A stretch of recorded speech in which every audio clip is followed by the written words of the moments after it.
पण जेव्हा हा दरवाजा उघडला गेला तेव्हा एसपीच्याच बंगल्यातून गांजाचा वास येत होता. गांजाचा.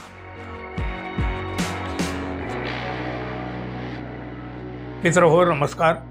गुन्हेगारी रोखण्याचं, कायद्याचं संरक्षण करण्याचं काम पोलिसांचं असतं.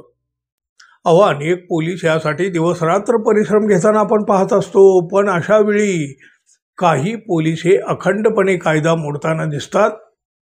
कायद्याचं रक्षण करण्याची जबाबदारी ज्यांच्यावर आहे तेच हा कायदा पायदळी तोडवताना दिसतात. बघा ना, अनेक पोलिसांचे गुन्हेगारांशी असलेले संबंध कित्येक वेळा उघडेही पडलेले आहेत.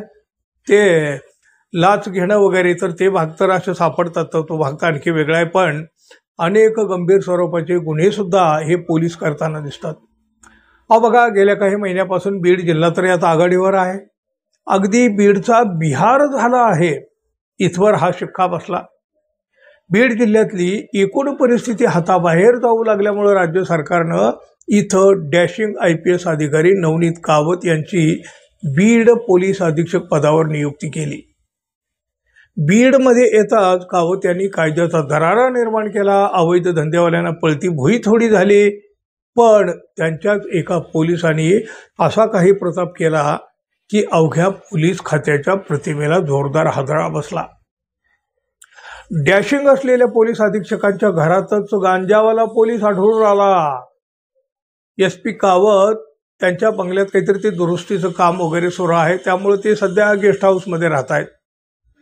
बंगल्याच्या दुरुस्तीची पाहणी करण्यासाठी म्हणून SP कावत हे रात्री 9:30च्या दरम्यान आपल्या बंगल्यावर पोहोचले. त्यांनी दरवाजा ठोठावला, पण दरवाजा काही लवकर उघडला गेला नाही.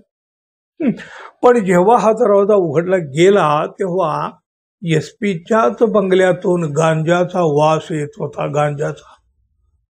बाळू बहिरवाळ नावाचा एक पोलीस कर्मचारी चक्क SPच्याच बंगल्यात बसून गांजाचं सेवन करीत होता आणि त्याच गांजाचा तीव्र वास SPच्या बंगल्यामध्ये दरवळत होता. काय हे? हा सगळा प्रकार पाहून SPनाही धक्का बसला.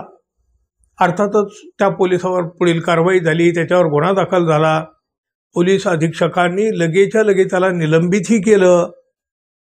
पोलिसांच्या प्रतिमेला हा मात्र मोठा धक्का लागला ना. जिल्ह्यातल्या अवैध धंदेवालीची झोप उडवणाऱ्या पोलीस अधीक्षकांच्याच बंगल्यामध्ये गांजाचा वास आणि हा सगळा प्रताप त्यांच्याच एका पोलीस कर्मचाऱ्यांनी केलेला.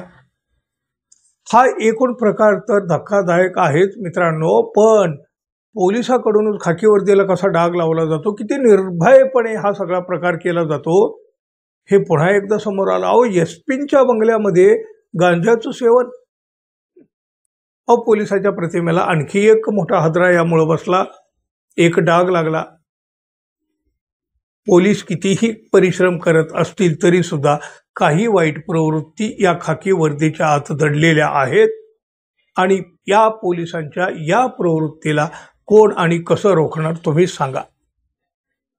आणि आपण अजून आपल्या चॅनलला सबस्क्राईब केलं नसेल तर कृपया सबस्क्राईब करावं ही अपेक्षा आहे. धन्यवाद. पुन्हा भेटू. तोपर्यंत नमस्कार.